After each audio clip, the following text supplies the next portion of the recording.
ప్రజల్లో tourism concept వచ్చాక ఎక్కడ కొత్తదనం లేదా సుదీర్ఘకాలం పాటు నుంచి మనం విన్న కథల్లో వాస్తవం ఎంత తెచ్చుకునే ప్రయత్నం.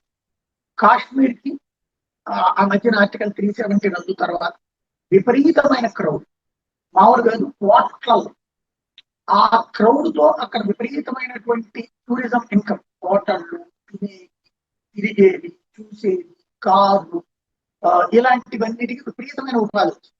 దాన్ని దెబ్బతీయడం కోసమే పహల్గామ్ ఇన్సిడెంట్ చేశారు పాకిస్తాన్. దాని ద్వారా టూరిజాన్ని తగ్గించగలిగారు. బట్ సాంతం ఆపలేకపోయారు. ఇప్పటికీ అక్కడికి భారీగానే టూరిస్టులు వెళ్తున్నారు. అది ఒక ఇది.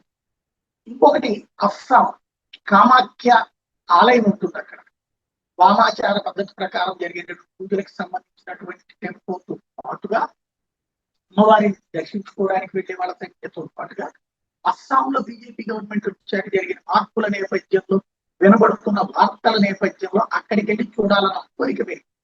ఆ ఇంపాక్ట్ గౌహతిలో ఈ ఏడాది 2025 లెక్క మన మార్చి వరకు లెక్కేస్తే 7.01 మిలియన్లు, 70 లక్షల మంది అస్సాంలో గౌహతి ఎయిర్పోర్ట్ వచ్చినటువంటి రికార్డు.